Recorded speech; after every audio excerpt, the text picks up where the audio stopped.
me back again. It's been a while, but I wanted to film this hip workout.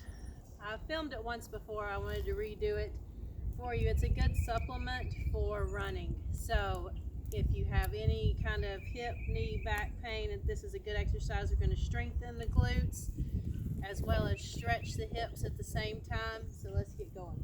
You need a mat. You'll need a band, foam roller if you have one, and dumbbells are optional. You also need something for to put your foot up on, but we'll need that later, not right away. Right now, going down for a clam. Clam shells look really simple. They are simple really, but there's one important factor you need to do here. Make sure your hips are perpendicular to the mat, and we're not going to let this hip roll back at all. So I want you to put your hand right on that hip, really engage the core, belly zipped up and in, bottoms of the feet together, and we're just going to start by lifting the knee and lowering. Exhale and inhale. We're going to do this 10 times on each side. That's 6, 7, 8, 9, and 10. Good. Now we're going to flip over other side. Make sure to get in good position before you even start. Head propped up there, belly tucked, hand right on the hip, bottoms of the feet together, knee lifts, hip does not move. Now see, this side's a little bit tighter for me, so I can feel that, oh, that little pinch at the top. It's way down here in your hip bone where you should be feeling it. Good, a few more. 5, 4, 3, 2, last one. Exhale as you lift. Good. Now you can repeat those, pause the video, do them again, keep practicing them until you feel that good engagement right in the deep part of your hip. That's what you're going for. Side steps. Grab your band. You can put this around your ankle. If it's more comfortable around your knee or your thigh, that's fine too. You want to get kind of in a squat position where you're sitting back on your heels, your core is tight, okay? So you're nice and aligned there, hips, shoulders, knees, toes, not toes, ankles. And we're going to side step. We're going to do a few this way, a few that way. You want to stretch that band out, trying to keep the knees in line with the ankles.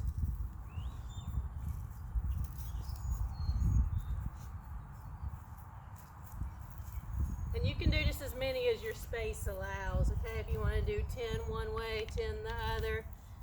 You'll start to feel a little burn down the sides, into that glute, down through your quads.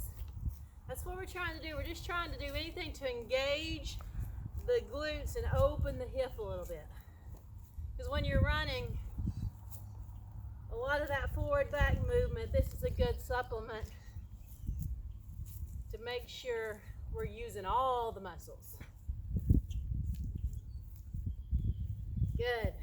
All right, shaking that band off. We're going to go to a single leg deadlift. Now this is one where you can use your dumbbell. You don't have to.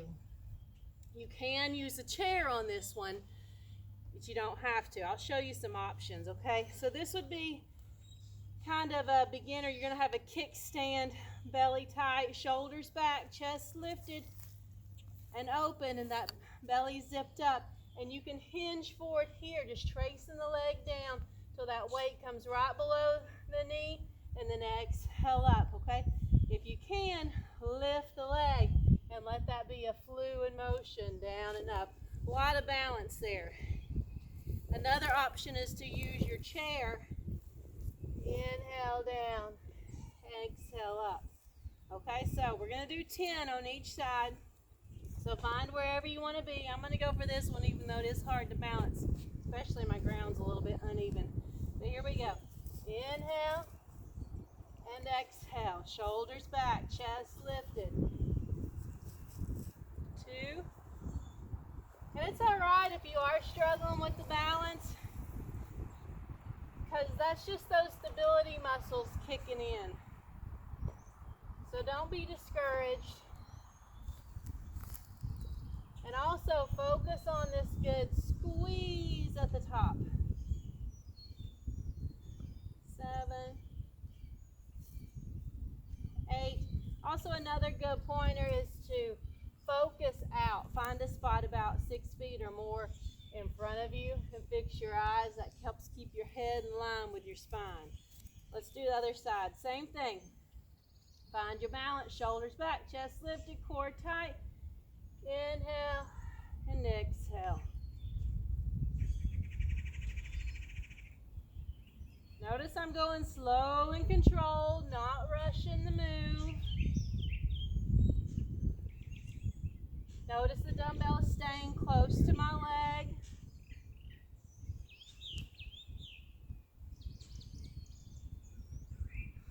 Let's do 3 more. 8, 9, and 1 more. Good. All right. Now another one, you can do this with or without dumbbells. If you're new to a split squat, you won't want dumbbells at the first, but you'll work up to it. You can do this one from here, just in a split stance, dropping that back knee down, weight in the heel and the front foot and up.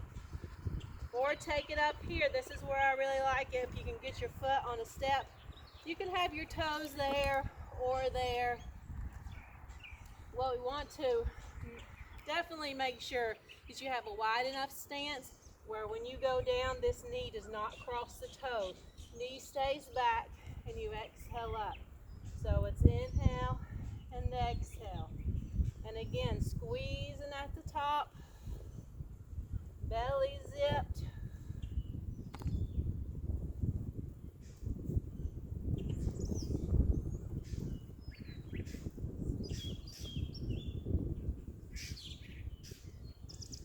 More.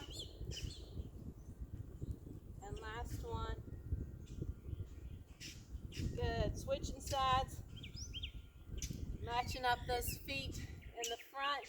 Taking that leg back. You got a nice wide split. The hip still goes back and down and press up. These are one of my favorite exercises because not much else will get deep down in that hip. Those good glute muscles, get them activated and fired up, so next time you go for a run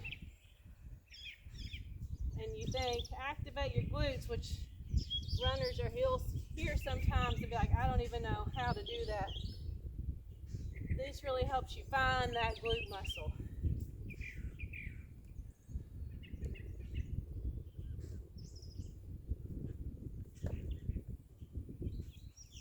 More. Last one. Good. All right. Dropping the dumbbells now. And you can repeat those if you want to do another round. Pause the video. Do it again. We're going to move to a foam roller though.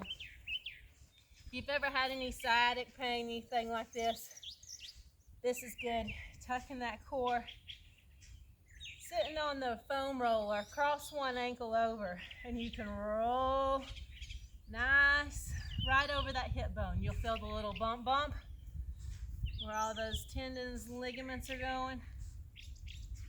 You can spend a little time on one hip. Got an ant crawling on me.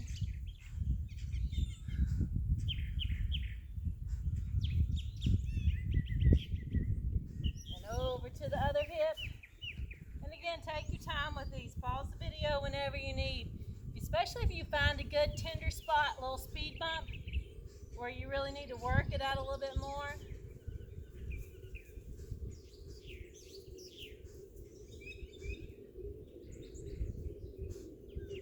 And once you're feeling good about the hips, you can keep moving the foam roller down. You can get some on your hamstring. You can roll over and get some along the sides of the IT band. That IT band, that's that thing that runs from your hip down to the side of your knee.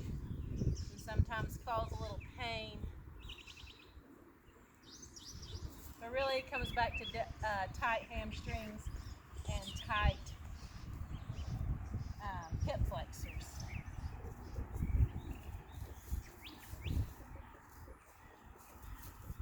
If you got tight calves, you can move the foam roller on down to the calf. Really, it's hard to mess up with the foam roller. You just play around with it, rolling here and there, finding where you can feel those tender spots and just spending time working out that fascia around the muscles. That's that little scar tissue that builds up. Break it down.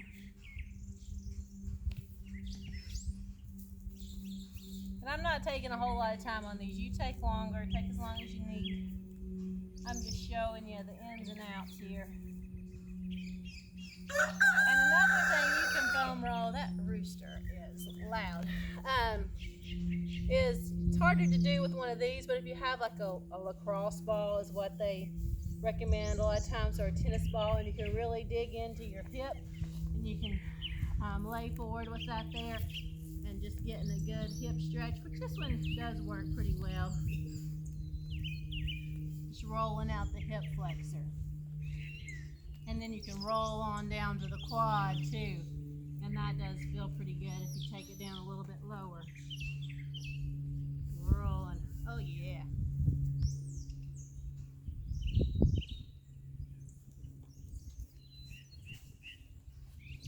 After this, we're just going to do a couple stretches.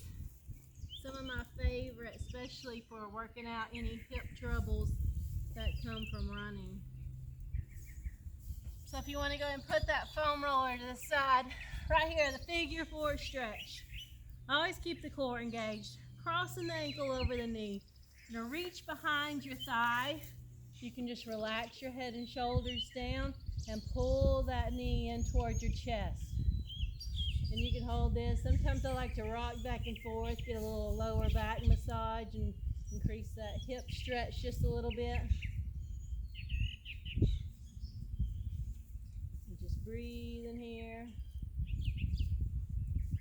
And then same thing on the other side, crossing the ankle over, reaching behind the thigh. And you can also increase the stretch a little bit if you want to reach all the way to the outside of your knee.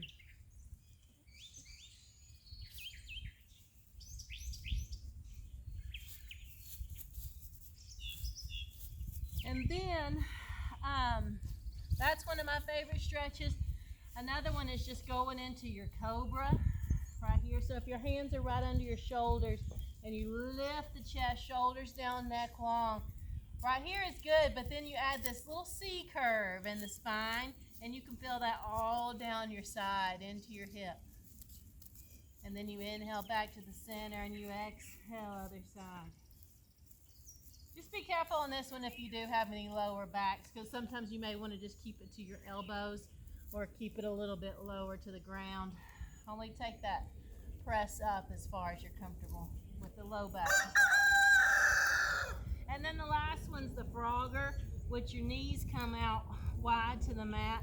And I like starting in just like a wide child's pose, sitting back, letting my hips open here. And then I'll rock it forward where you're almost coming down into that cobra and then pushing back. So just kind of rocking back and forth. And the wider you take your knees, the more stretch you're gonna feel. And you may find one place within the stretch where you really feel like, okay, that's good. You can feel that deep in the hips, and just hold that for a second. Breathe in and out of the stretch.